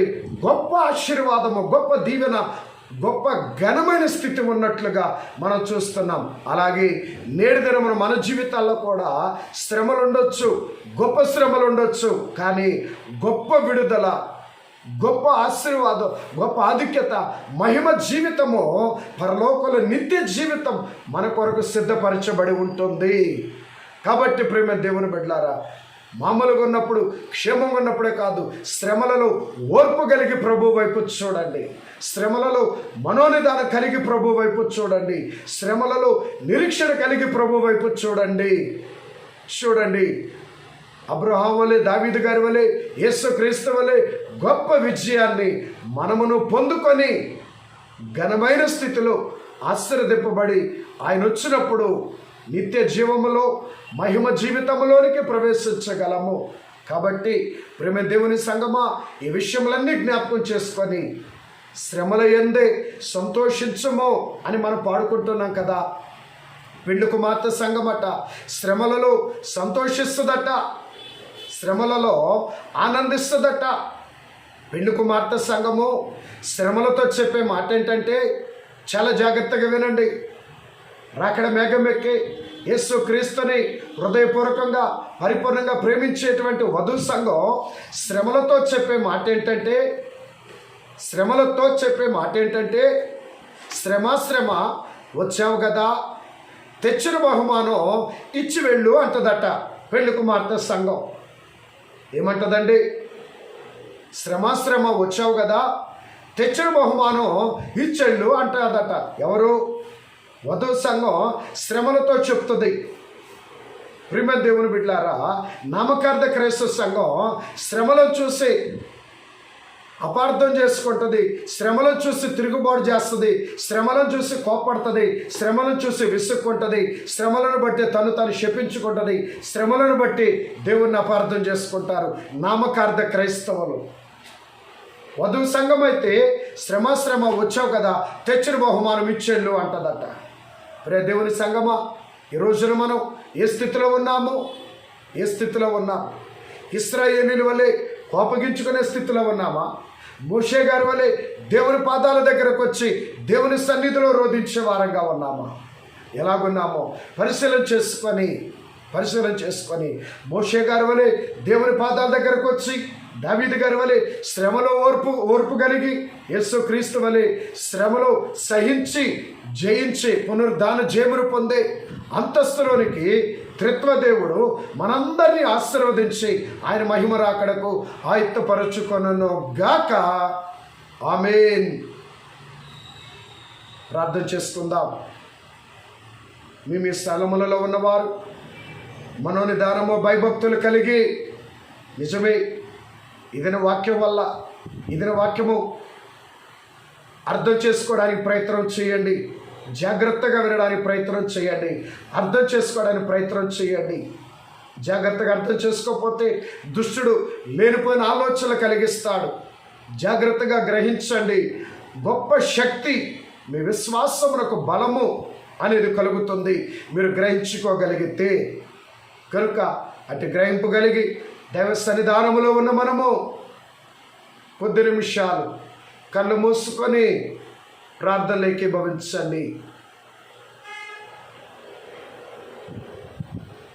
పాపములో మరలా నన్ను పడకుండగా చేసి, పాపములో మరలా నన్ను పడకుండగా చేసి, ఆమె పరిశుద్ధమైన రేఖల నీడను కాపాడు, ఆని పరిశుద్ధమైన రేఖల నీడను కాపాడు.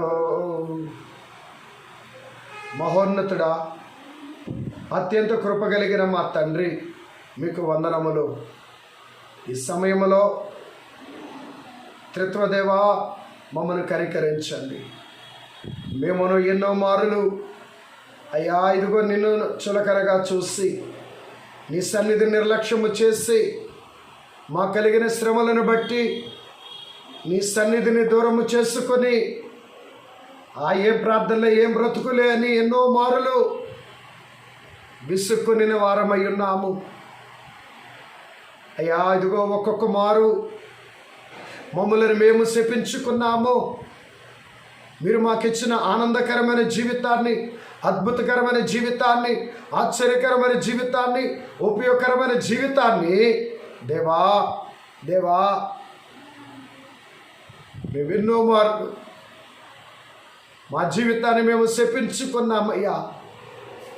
నీవు మమ్మల్ని ఏర్పాటు చేసుకున్నామని తెలిసినా, నీ అంతరంగ ఏర్పాటులోనికి మీరే మమ్మల్ని పిలుచుకున్నారని తెలిసినా అయ్యా నిరంతరము మమ్మల్ని చూస్తున్నావు, మీ స్వరక్తం ఇచ్చి మమ్మల్ని కొనుక్కున్నామని తెలిసినా మేమే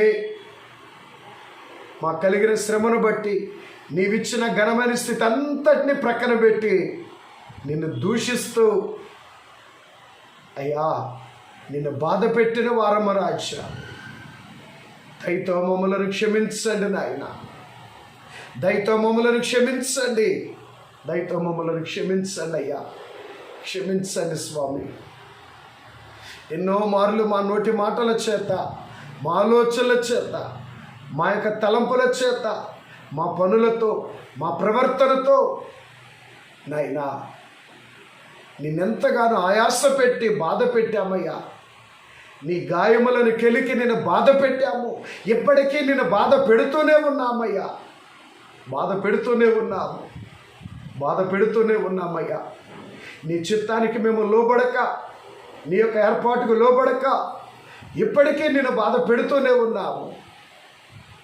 దయతో మమ్మల్ని క్షమించండి. నీ మార్గంలో నడవక, నీ వాక్యానుసారంగా నడవక, మా ఇష్టం వచ్చినట్లుగా నడిచి నేను బాధ పెడుతూనే ఉన్నామయ్యా, నేను బాధ పెడుతూనే ఉన్నాము తండ్రి.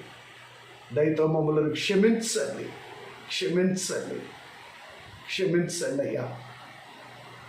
ఇదిగో ఈ దినమన నీ పాదములు ఎద్దన్న నీ బిడ్డలను ఒక్క మారు మీరు జ్ఞాపకం చేసుకోనండి అయ్యా. మీరు దర్శించండి, మీరు దర్శించండి అయ్యా.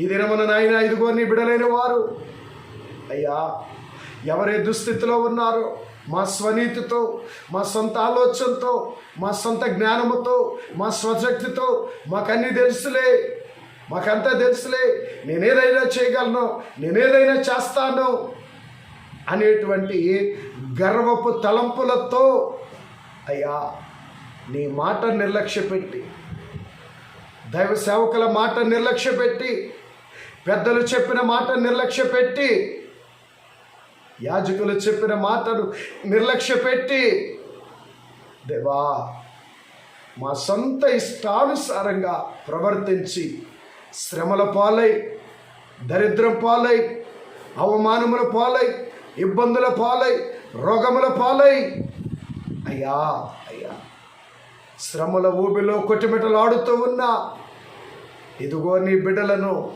ఒక మారు మీరు జ్ఞాపకము చేసుకోనండి, ఒక మారు జ్ఞాపకము చేసుకోనండి దేవా, ఒక మారు జ్ఞాపకం చేసుకోనండి.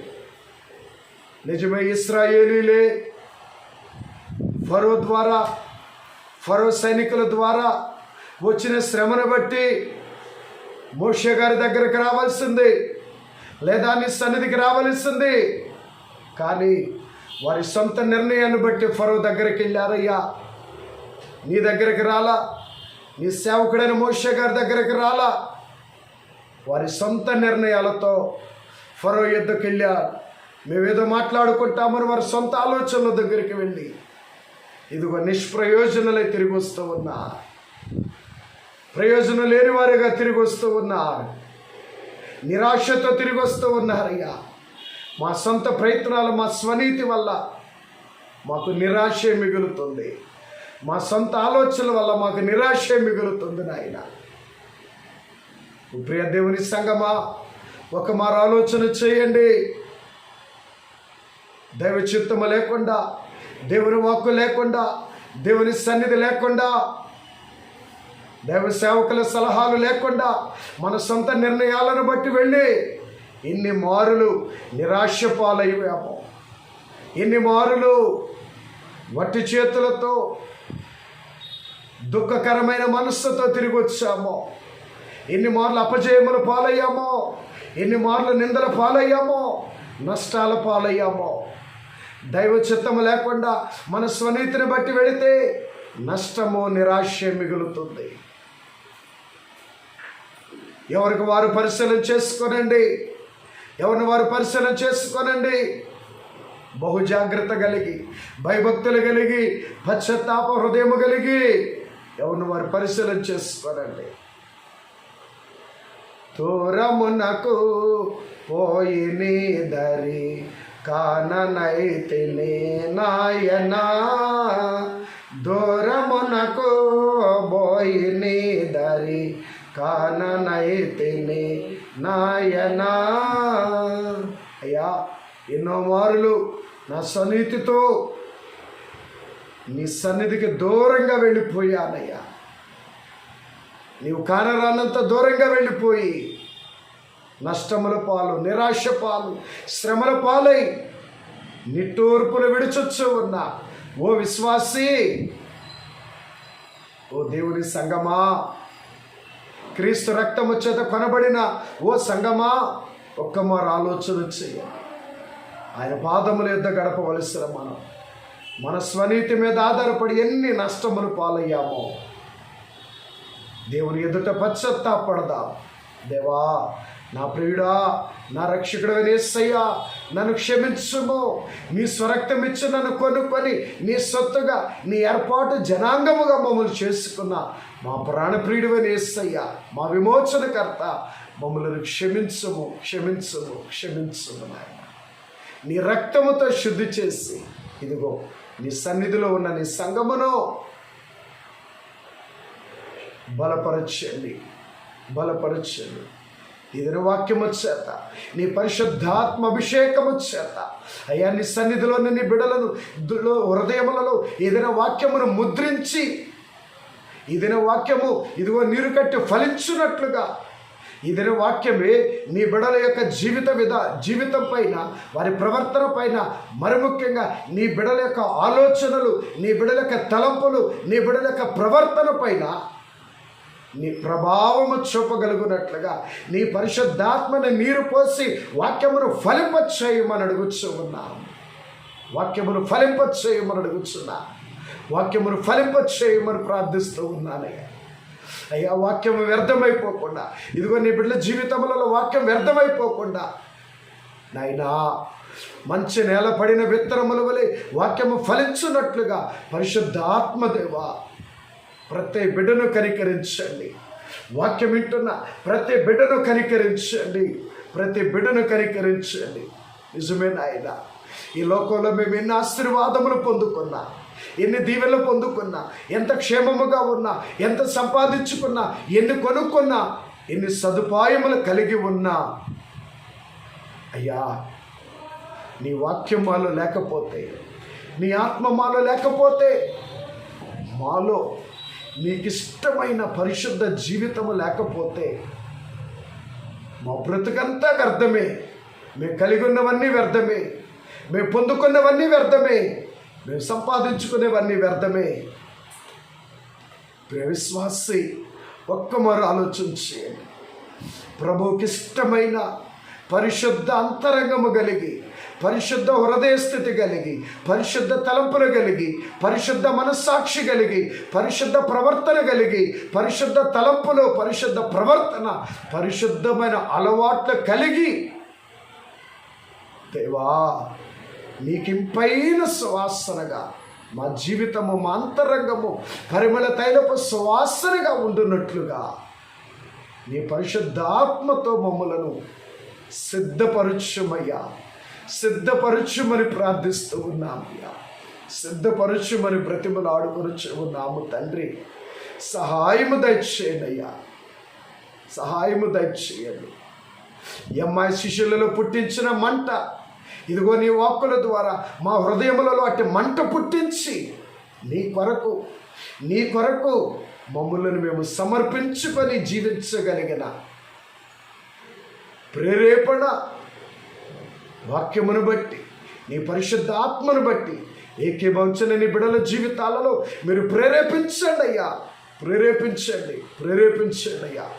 నీ అభిషేకము, నీ ఆత్మాభిషేకములను వరములు, నీ పరిశుద్ధాత్మ శక్తి, నీ పరిశుద్ధాత్మ నడిపింపు, నీ పరిశుద్ధాత్మ అనుగ్రహించు, నీ కొరకైన తెగింపు, నీ కొరకైన సమర్పణ, యేసయ్యా మీ కొరకైన విధేయత, క్షేమకరమైన స్థితిలో ఉన్నప్పుడు, శ్రమల ఊబిలో ఉన్నప్పుడును నీ చిత్తమునకు విధేయులమై ఓర్పు కలిగి నీ వైపు చూచుచూ నిరీక్షించగలిగిన సామర్థ్యము మీ పరిశుద్ధాత్మ ద్వారా ఏకీభవించిన నీ బిడ్డలకు పరిపూర్ణంగా దయచేయమని ప్రార్థిస్తూ ఉన్నాము.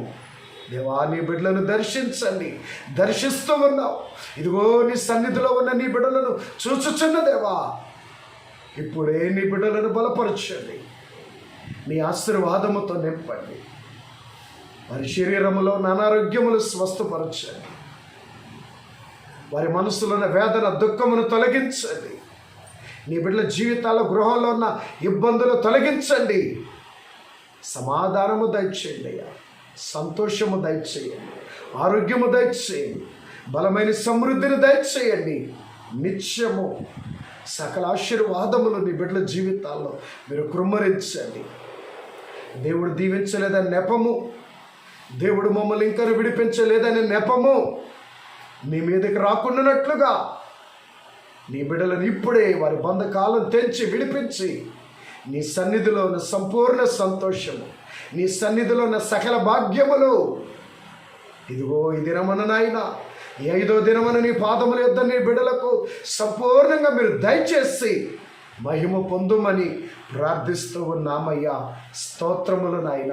కనబడము, మాట్లాడము, ఈ రాత్రికాల విపత్తుల నుంచి తప్పించి అందరి యొక్క దర్శనములలో, స్వప్నములలో మీరే కనబడి మాట్లాడమని అడుగుతూ ఉన్నా. కనబడి మాట్లాడము నాయన. నీ మహిమ, నీ పరిశుద్ధాత్మ స్పర్శ ప్రతి ఒక్కరు అనుభవించినట్లుగా మీరే దిగివచ్చి ప్రతి ఒక్కరిని దర్శించి దీవించి బలపరచమని అడుగుచున్నాము నాయన.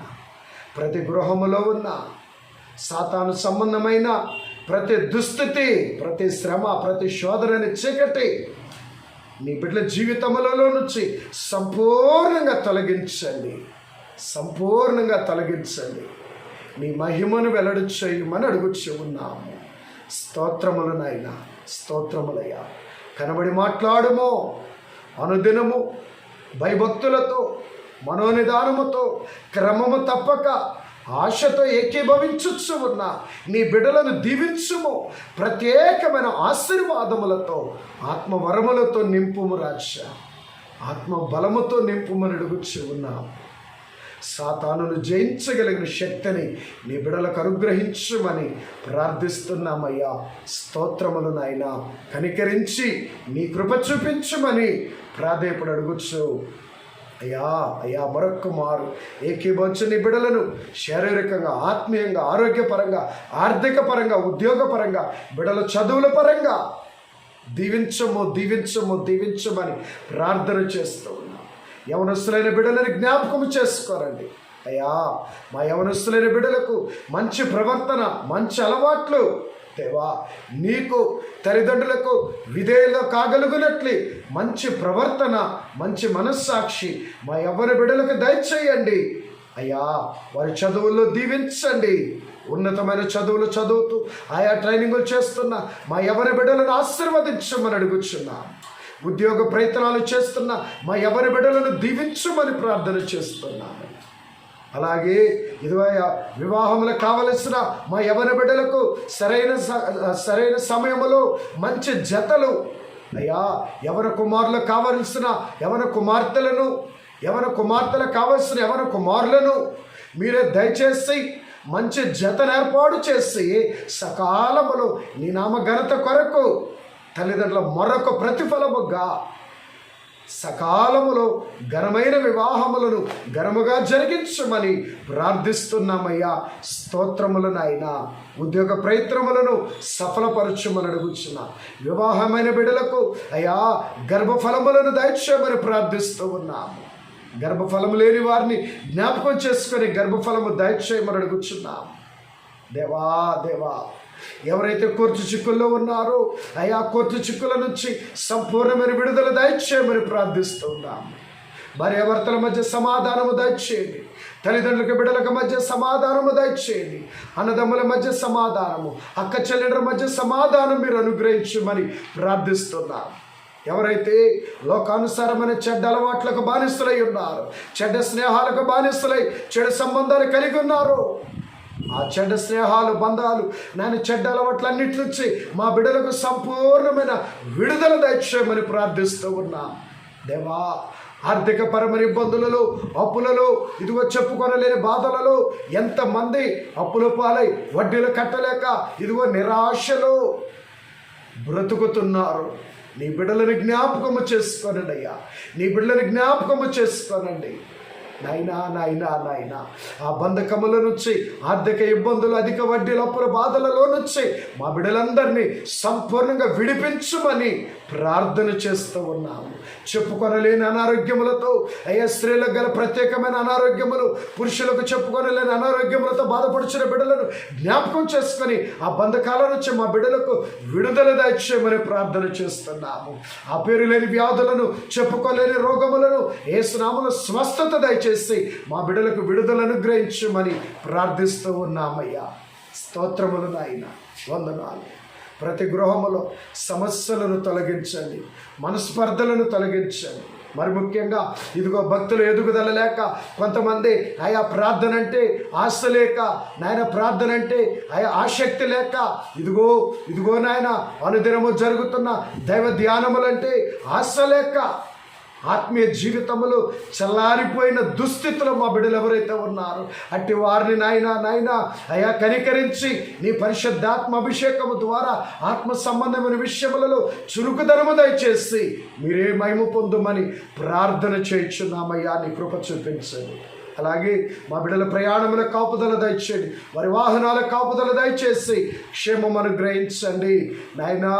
ఎవరే దుస్థితిలో ఉన్నారో ఆ దుస్థితులకి విడుదల దయచేసి మీరే మహిమ పొందమని ఇదిగో ఇశ్రాయేలీయులు అంటున్న ఆ దురవస్థలో ఇదిగో మా బిడ్డలు ఎవరైతే ఉన్నారో ఇప్పుడే ఆ దురవస్థ నుంచి విడుదల దయచేసి ఆశీర్వాదకరమైన దీవెనకరమైన ఆ దురవస్థలోనికే గాక మీ సన్నిధి ద్వారా మోషే గారి వలె నీ పాద సన్నిధిలోనికి వచ్చి ప్రార్థించే ప్రార్థనా పరులనుగా, నీ సన్నిధిలో ఉన్న సంతోషాన్ని అనుభవించే వారినిగా, నీ సన్నిధిలో ఉన్న మహిమను పొందేవారినిగా మా బిడ్డలందరినీ దీవించమని బ్రతిమలు ఆడుకొనొచ్చు యేసు క్రీస్తు నామం పేరట ఈ మా ప్రార్థన విన్నపములన్నిటిని సమర్పించి వేడుకొనుచున్నాము పరమ తండ్రి.